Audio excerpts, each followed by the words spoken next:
I agree entirely that nothing should be holy, and openness to new ideas is, I think, fundamental to human progress.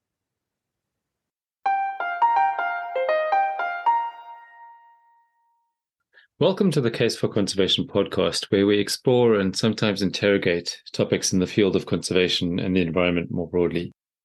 I'm your host, Andre Marder. There's a tendency in societies to adhere to conventional wisdom.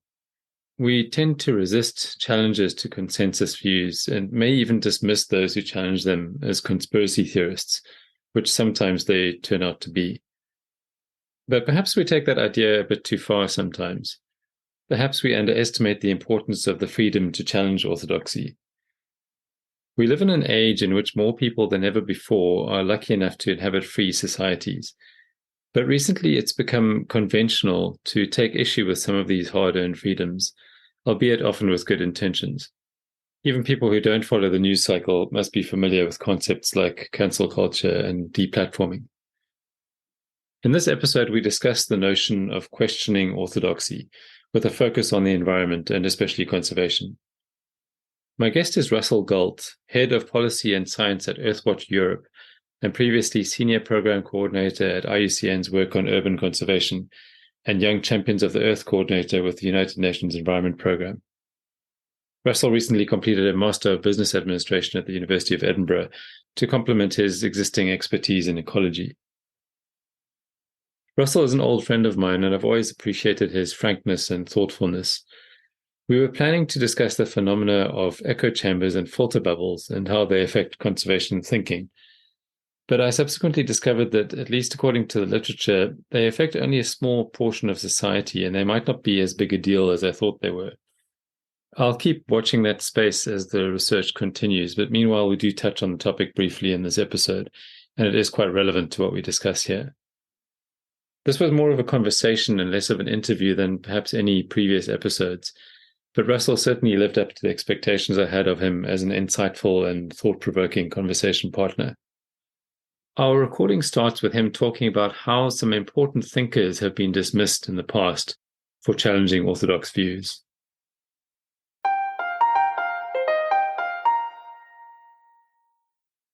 If you look throughout history, many of the major leaps forward have been due to imagination. Right the way back to Galileo, who was famously placed under house arrest, I believe, for the last 10 years of his life, because he claimed that the solar system was heliocentric. But then, Nicholas Tesla, who had the famous war of currents with Thomas Edison and was widely regarded as something of a reclusive weirdo. And yet, today, many of his ideas have come into fruition about wireless energy transmission and so forth. Charles Darwin, another one worth mentioning. I think he was certainly a heretic in his day, fiercely resisted by the church and others, even the wider scientific community. And indeed, Jane Goodall, who broke all the protocols and decided to live among the chimpanzees at Gombe Stream National Park and decided to give the chimpanzees individual names like people and sit among them. And by taking this rather unorthodox approach, she was able to identify patterns in their behavior, the complex social behaviors of chimpanzees, and acquire the sort of knowledge and insights that would hitherto have been impossible. And she was ridiculed by her contemporaries. I think she studied, was it animal behavior at Cambridge eventually? But anyway, she was ridiculed. And then some years later, she was, of course, vindicated, even celebrated. And then more recently, of course, there are the likes of Bjorn Lomborg, somewhat polemic character. I don't believe he's a climatologist, though, is he? He's a political scientist who weighs in on the development agenda from time to time. Yeah. And then there's another chap, Rupert Sheldrake, who I'm busily reading his book, in fact, called The Science Delusion. And he sets out 10 dogmas, or let's say widely held scientific principles, and he questions each one of them. He dedicates a chapter to each of them. And some of them are really interesting, like the laws of nature are fixed throughout the universe. And he said, well, are they? Is there any evidence to that, or are they forever evolving? And then he basically draws attention to the gaping omissions in our scientific knowledge base, and suggest, well, we should at the very least be open to the possibilities of alternative explanations. And his major concern in the book, I've only read half of it, but his major concern is that the scientific worldview, far from being conducive to intellectual enlightenment and advancement, he suggests that the scientific worldview is now so dogmatic that it's constraining the freedom of thinking, the swirling of ideas, the cross-pollination that we need in order to make those big leaps forward in the future. So yeah, throughout history, there have been many, many contrarian thinkers. Even Einstein, I believe, used to dream up his theories long before he ever put pen to paper and calculated them using cold-hearted mathematics. So imagination is so important. And I think imagination is definitely under threat nowadays as well. I think it's fair to say that children, at least, are living less and less imaginative lives, more and more screen time.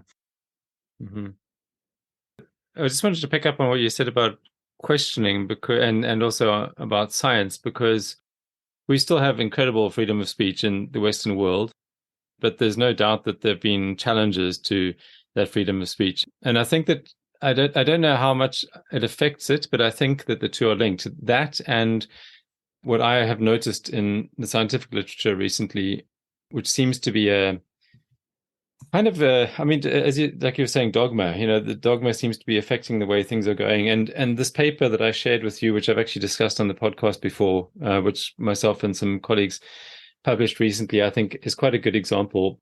It was looking at the links between land use change, land cover change, and the risk of zoonotic disease spillover. I think you've had a look at this, right, Russell? So yes, absolutely. To me, the most kind of unsettling outcome or result of that was, and perhaps part of the reason why it was accepted for publication in that journal, was that the science, so it's not surprising that the media, grabs onto a particular idea and runs with it and gives people a fairly one-sided view of things. But what kind of surprised me was that the secondary science, in other words, the commentary in peer-reviewed journals, that secondary science was giving a very similar message to what the media was giving, which was basically that land change almost inevitably results in increased spillover risk of zoonotic disease. But then you go back to the empirical research, the primary research, and there's nothing near consensus on that. There are plenty of exceptions. There are plenty of mixed cases. And then, of course, there are all the file drawer problem studies, the many studies that wouldn't have been published because they didn't come up with any significant results, which would have further watered down the idea that land change is an inevitable cause of spillover risk. So I'm not saying, as I mentioned in the podcast and in the paper, we're not saying that land change doesn't cause spillover risk. What we're saying is that it doesn't inevitably cause it, and that there are many situations in which could have even the opposite effect. So sorry to go into so much detail about one particular example, but the point was that, just over 50% of empirical studies say something, but then 70 or 80% of the commentary and 99% or 98% of the media reports are saying something. So there's amplification of a supposed consensus. By the time it reaches the public, it's completely unidirectional and therefore, I think, giving completely the wrong impression to people, Absolutely. And I myself am guilty of having done that. I've written an article in which I suggested that COVID-19 is not the first zoonotic disease thought to have been triggered by ecological disturbance. And I referred to the Ebola virus, which is named after a river in the Congo Basin, and even the Zika virus, which is a forest. Zika is a forest in Uganda. So I'm guilty of having fallen into that trap. And I understand, as ever, with ecology and biology, the truth is always a little nuanced. There are exceptions.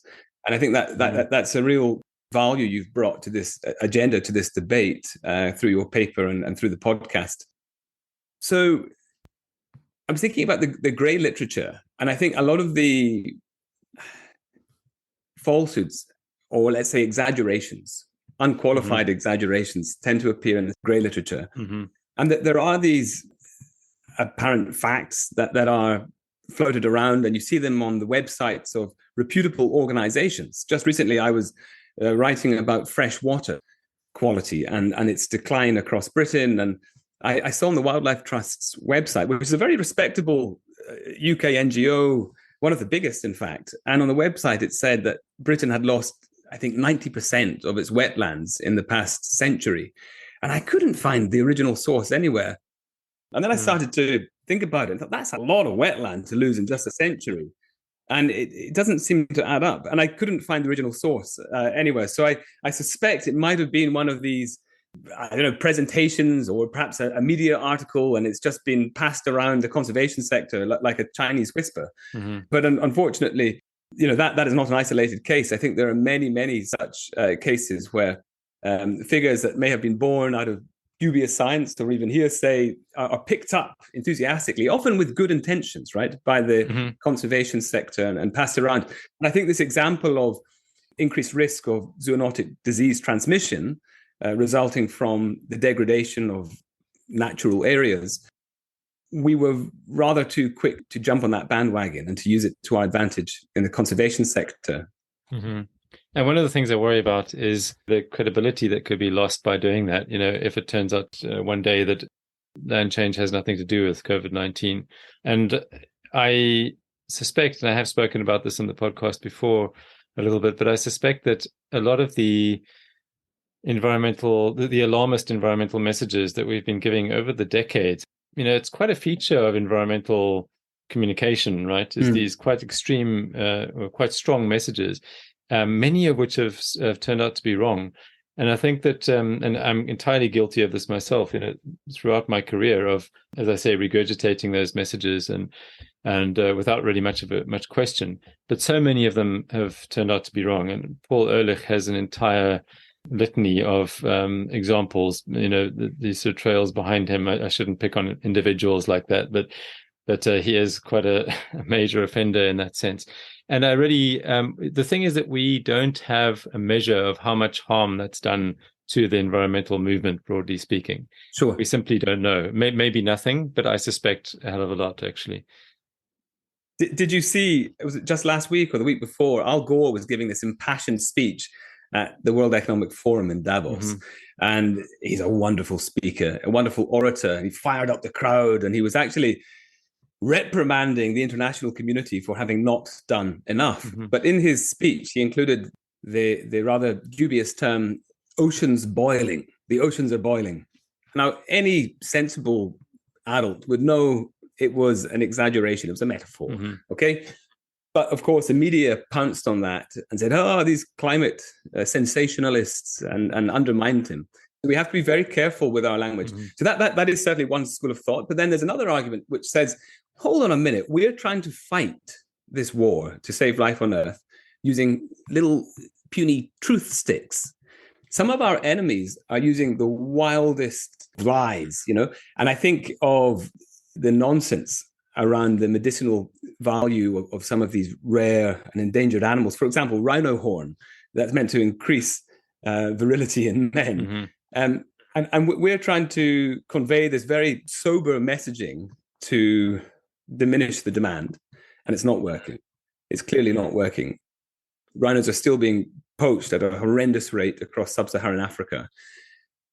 So are we missing a trick here? If we're fighting lies, should we not be using lies? And this is just a thought experiment. I'm not necessarily supporting this, but would it be more effective if we launched a campaign, if the conservation community got together and launched a massive campaign in Southeast Asia or wherever the rhino horn is in high demand, and said, actually, it does the opposite. There's evidence to show that it causes erectile dysfunction. Therefore, we should not be consuming rhino horn. Something just as wild and unfounded and wacky. Would that be a fair and defensible strategy to use in the interests of conservation? Because it feels like sometimes the forces against us in our effort to save life on Earth, they're not prepared just to stick to the truth. They're using every wild and wacky idea at their disposal. And so there's a mismatch. It's not a level playing field.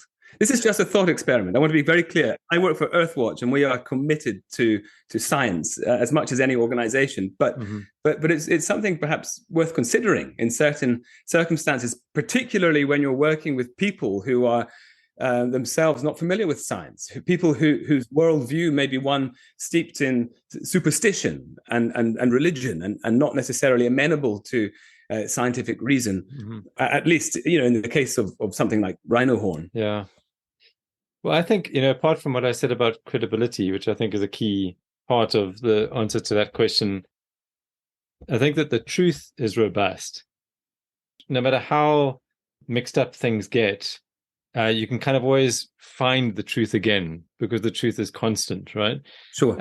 So the truth has this kind of elastic quality to it. And I think that it's simply the safest bet to stick to the truth, even if it doesn't wow people, And I think maybe just another component to that is that we should give people a little bit more credit.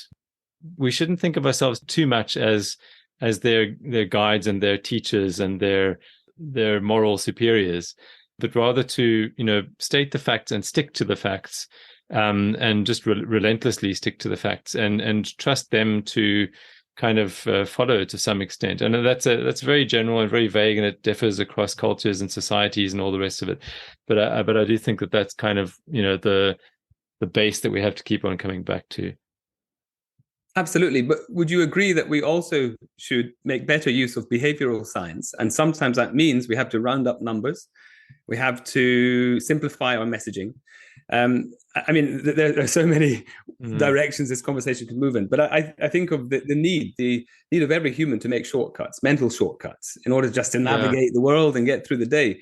I wouldn't get out of the house in the morning if I didn't make some assumptions. Yes, that the floor is solid. I'm not going to plunge into quicksand, or that the window is solid. I can't walk through it. I don't need to go through a process of experimentation at every juncture in order to navigate through this world. I need to rely on some assumptions. And then I think of behavioral science and how we as a conservation community, I think, have largely neglected it. And we're trying to bring about change. And we are mostly ecologists or biologists, and we are sticklers for the truth. But sometimes we can borrow, I think, from behavioral science to round up numbers. And one great example I often refer to is that of the Dutch forester, Cecil Coninindijk. I hope I pronounced that correctly. Anyway, he came up with this idea when pushed, when he was asked how many trees should every city aspire to have. He said, well, I would like to put forward the 330-300 rule. Okay? Every house should see 3 trees from the window. Every city should be at least 30% canopy cover. And every citizen should live within 300 meters of a green space, high quality green space. Okay, it's very simple. And there's a symmetry to that rule of thumb, 330-300. Now this, unlike many other scientific doctrines and people who are sharing scientific advice on how cities should be calibrated with nature, this has spread like wildfire. There are now donors that are embedding it in their, seriously, in their templates, saying that, okay, we're looking for NGOs to help cities realize this 330-300 rule. Now, is it grounded in science? Well, probably it's more practice than science. Is it scientifically defensible? Well, if you look at behavioral science and your ultimate goal is to affect change in cities, then absolutely it's scientifically defensible. And in the scientific community, I've noticed this a lot as well when I previously worked at IUCN. We are sticklers for truth, but we're missing a few tricks here. And I think if we work increasingly like psychologists or some people in the marketing world, who are adept at capturing and moving hearts and minds, I think we'd be more effective actually as a sector. And it may mean that we have to compromise here and there on a precise number for the purpose of finding traction. I mean, think of 1.5 degrees Celsius or 2 degrees Celsius climate warming, or the headline, we've got 10 years to fix the climate system. I think it's now 8, actually, rather worrying, or maybe even 6, rapidly diminishing. But, these numbers they're not quite plucked out of thin air, but they have resonance and value. And for that purpose, I think they are perfectly valid because they're designed to achieve change. Do you agree? Yeah, no, it's a really good question. I don't have a very good answer, but I guess that my substandard answer would be that there's a real range of malpractice out there when it comes to using figures. And that 330-300 example, which that's a suggested method, right, which is based on science. But let me give you an example of something which might be at the other end of the spectrum. I'm very keen to speak to someone about this, possibly for the next episode of the podcast, actually. Have you heard that we're expected to lose, I think it's 99% of corals within the next few decades, if I remember correctly? And I should have looked up the exact figures. I'll put them in the podcast description. I remember I think it's the UNEP or perhaps UNFCCC slide. It showed 3 scenarios, and the worst case scenario is we lose 99% by, I don't know, 2050. But it's with a certain amount of warming, which I think might have been 2.5 degrees Celsius. I'll look it up now whilst we're talking. So I guess this is one of the things that happens, is that you get scenarios are I think very often the culprits. I mean, of course, scenarios are critical, but very often, the scenarios, depending on, it's a case of cherry picking, right? You can cherry pick the scenario that fits your narrative best. But this coral example in particular, I just wanted to bring up because I also heard recently that the Great Barrier Reef, the world's largest coral reef, is currently, the Australian government did a survey recently, quite an extensive survey. They had divers out doing transects for months. So it's really a thorough survey. And one of their conclusions was the reef is in the best condition that it has been in the last 30 years. So it's been improving over time. And so one possible reason for this is that the corals that are growing are the faster growing corals. The slower growing corals could be, the species diversity of slower growing corals could be going down quite fast, whereas the faster growing ones are taking over, which is not necessarily a good thing. But I'd like to understand how to reconcile these two glaringly. Of course, the Great Barrier Reef is just one reef, but it is the biggest in the world. So if things are going so well there, then certainly the 99% cannot be correct. So this kind of thing, I think we just need to get our story straight enough. I completely agree that you need to have pithy messages and figures, but I guess sometimes it just gets taken a bit too far, and that can really backfire on conservation, because we do have real problems, right? We have plenty of enormous problems. And I just worry that exaggeration is something that can really come back to bite us. I agree. And I think I've got the slide in front of me now, and it's 1.5 degrees Celsius will result in 70 to 90% of coral reefs vanishing. Okay. But with 2 degrees Celsius of warming, we would see 99% of coral reefs vanishing. What's the date that they give there? It doesn't even give a date. Okay. So it's very vague. And that was published, I think, by the UNFCCC. Yeah. Another stat that just came to mind whilst you were speaking is this one that's been bandied around about as only having 60 harvests left. Have you heard that? With current rates of soil loss? No, that's new to me. Very, very alarming. So apparently with current rates of soil loss globally, we only have 60 harvests left.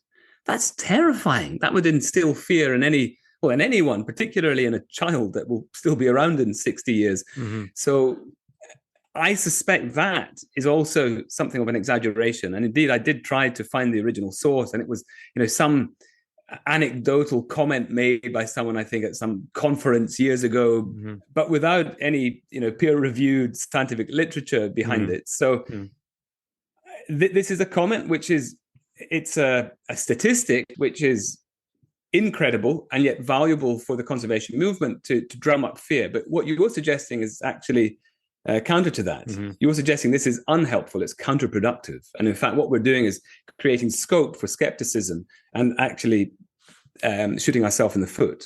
Yeah. And like I said, we don't know how much harm, this is not a new thing in the environmental movement. I use that word broadly speaking, but we have been doing it for a very long time, going back long before our careers started. There was kind of alarmist rhetoric and frightening figures that were put out there. And I don't know if it's possible to measure. I don't know if anyone's really tried to measure the harm that's done, but it may be extreme. It may have done more harm than good. Maybe if the environmental movement and environmental science and practitioners had just doggedly used the truth as a North Star, even when they knew it wasn't going to convince people, maybe by now we would have made incredible progress. Maybe, the whole of society, left and right, would have been on board. We just don't know, right? There's no counterfactual. Yeah, exactly. Yeah. Mm-hmm. But I think on extinction, I mean, we've barely scratched the surface, and we're burning the book of life before we've even read it. And I often think about extinction risk. Risk itself is very, very difficult to quantify. Mm-hmm. And especially now when we live in this world of potential nuclear escalation.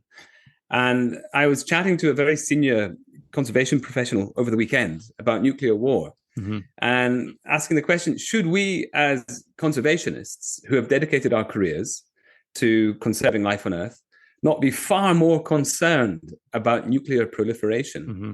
and the prospect of a miscalculation that could lead ultimately to a decadal nuclear winter mm-hmm. and make life terribly uncomfortable on Earth? And I would imagine then, all our hard conserved pandas and goodness knows what else would evaporate. Mm-hmm. And I think we're not giving nearly enough concern to the issue of global peace. Again, my personal opinion, but I think nuclear war is a far greater threat to life on Earth than climate change or rapacious economies. Mm-hmm. I think nuclear war is now a serious, serious threat to our entire biosphere, the ecosphere. And we as the conservation sector should be much, much more outspoken in contesting it. Not an easy one to solve, though. There are people who have lived much longer than me and dedicated their entire lives to non-proliferation and made little headway, unfortunately. But, there are other things to be concerned about. And I think that and nuclear war may well be the biggest potential threat and the biggest potential risk.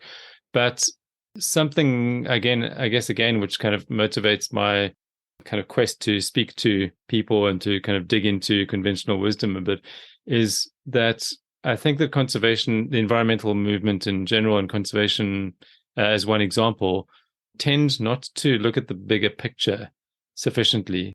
And you just gave one very good example there, right? Like nuclear war doesn't feature in conservation plans or climate plans.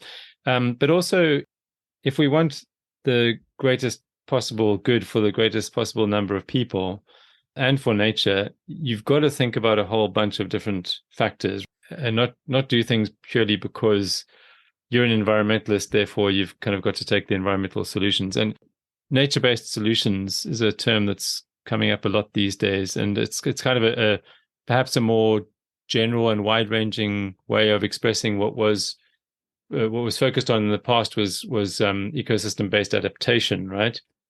And in the case of ecosystem-based adaptation or nature-based solutions, very often the assumption within our conservation world is that, you might get donor funding to do a project. The assumption from the very beginning of the project is that the nature-based solution is the best possible solution, and all that we need to do is to figure out how to implement it.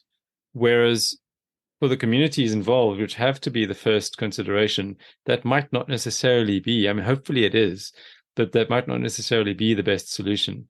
So I would say the first step is to find out, if we're conservationists, find out where are nature-based solutions the best solutions, and then focus our efforts there, because that's where we're going to be honest about, doing the greatest possible good that we can.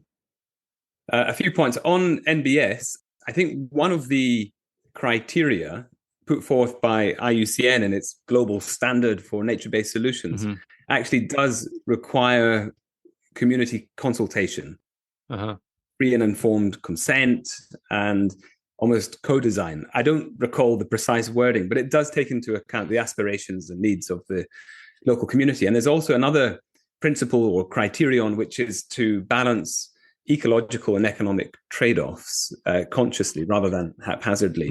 Okay. But I think, the general point is correct, that, nature isn't always the solution to everything. And in the conservation sector, well, because we fought so hard for so long just to be heard, and now we're getting heard. And we work really hard just to hammer home the message that nature never rusts, that nature can fix this, can fix that.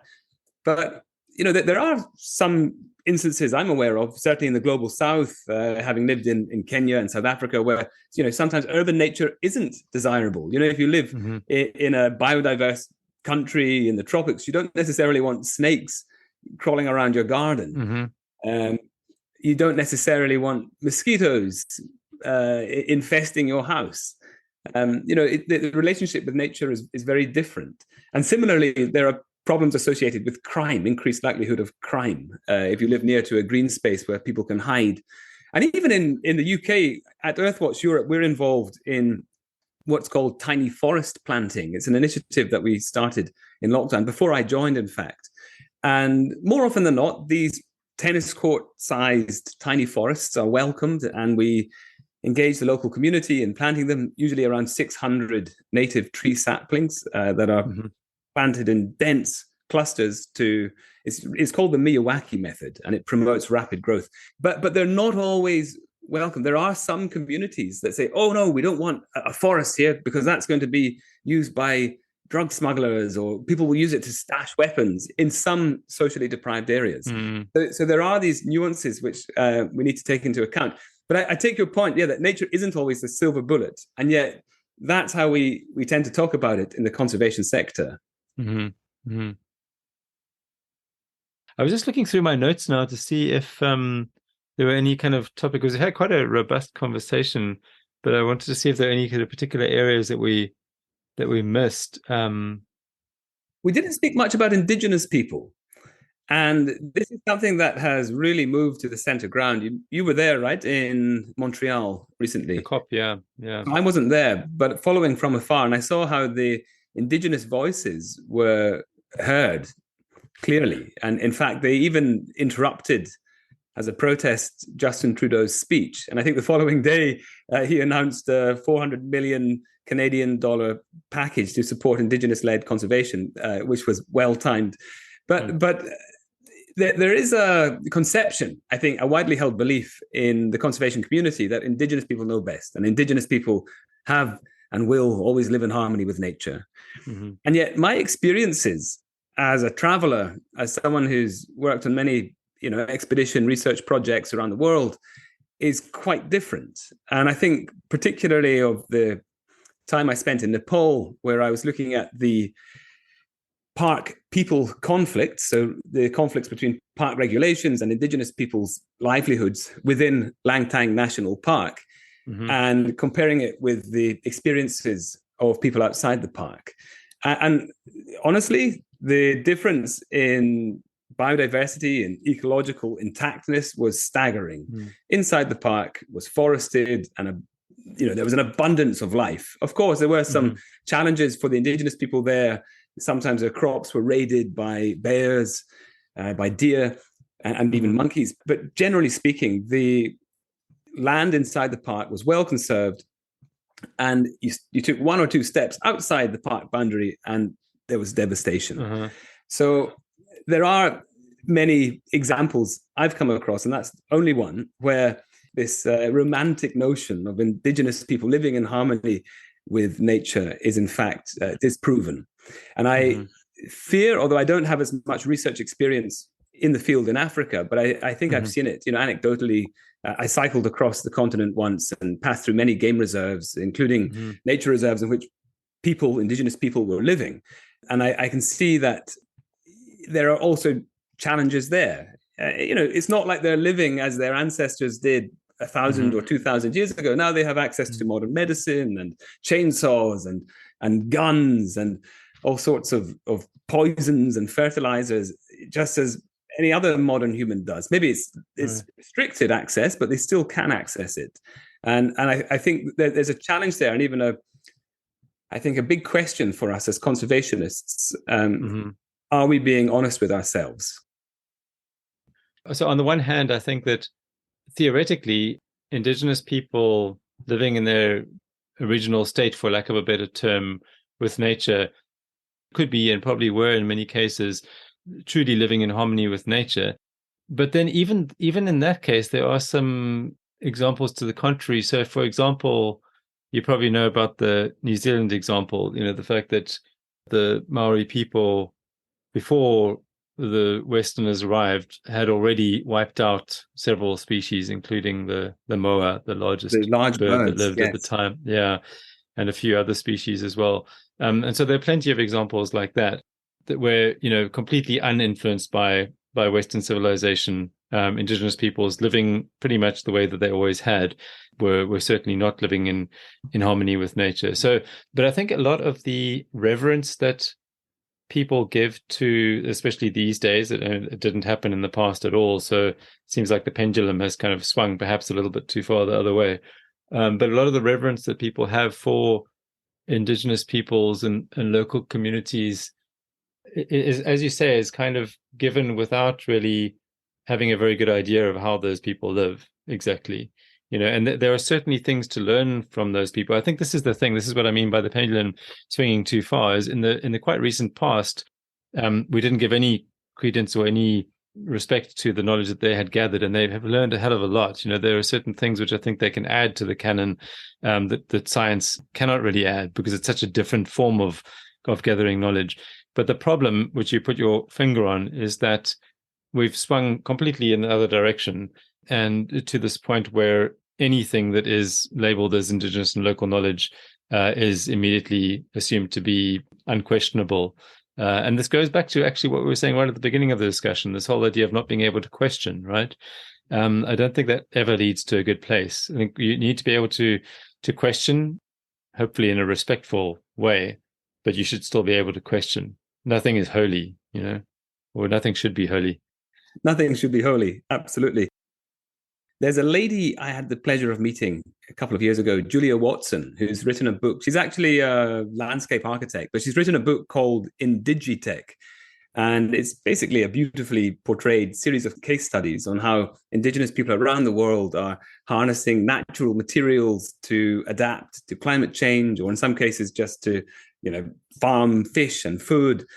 And, that there are bridges in India which are formed using the roots of rubber trees. And I've seen that, yeah. Yeah, beautiful imagery, absolutely. And I think there is a real concern that these people who are not maybe commercially literate, one could say, they're wise and they're knowledgeable, far more knowledgeable than perhaps the modern Westerner is about the natural world, but they're not commercially literate, and they are vulnerable to exploitation. And we've seen that in the past with the big pharma swooping in and stealing biological resources. And there's a big discussion in Montreal, I remember, about the DSI, or digital sequence information, and how to share that more fairly or in a fairer way with royalties or licensing requirements. But coming back to your point, I agree entirely that nothing should be holy, and openness to new ideas is, I think, fundamental to human progress.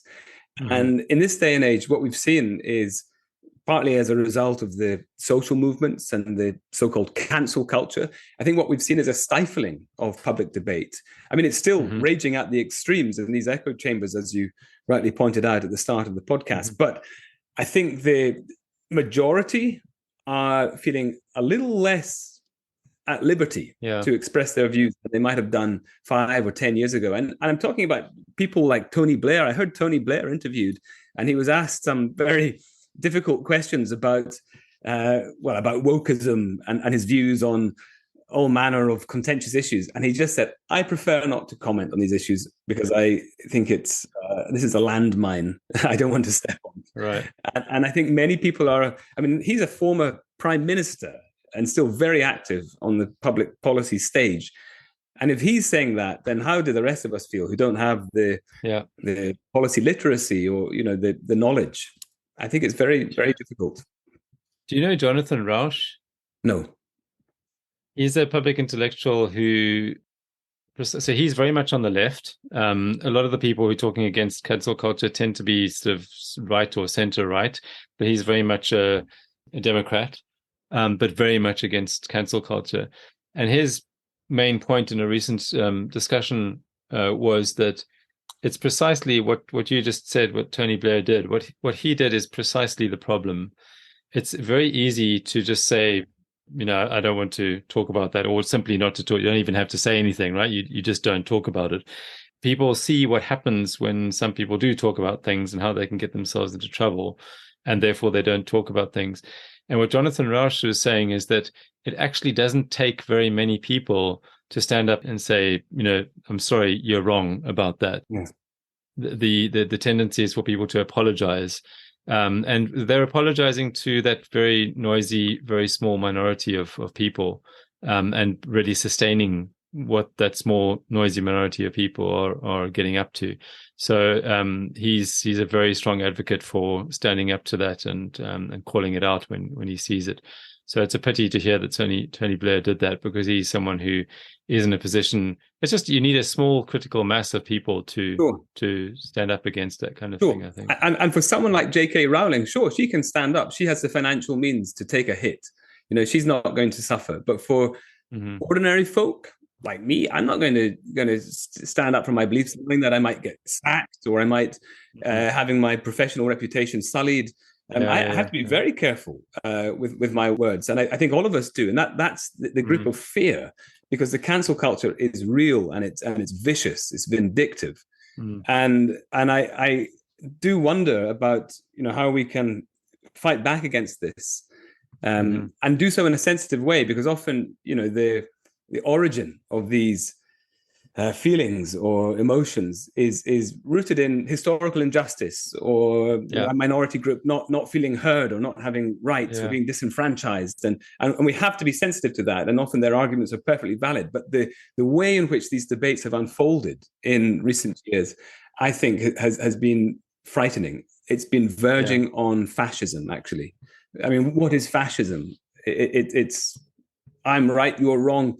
You will not argue against me. This is how it's going to be. And that's how it feels at times. It's about, fascism is about not being willing to have the conversation in the first place, right? It's the antithesis of free speech. Funny enough, I was standing in a Georgian house not that long ago, and a friend commented on the fireplace and said, these are called, he had lived in Italy, he said, these are called fascius. And it was a bundle of twigs. And apparently that's where the name fascism derives from. A fascist, I think it's called in Italian, is a bundle of twigs tightly bound together. And the idea is, with fascism, it's the people that are bound tightly together in presumably one hell of an echo chamber.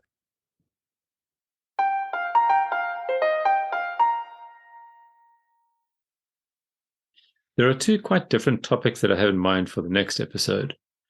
One of them we actually touched on briefly in this episode, the fate of the world's corals, and whether that fate is as dire as some of the predictions make out. The other is ESG, environmental, social, and governance investing, which we mentioned in last month's episode.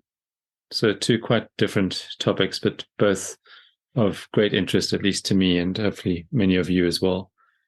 Either way, I hope you'll join us.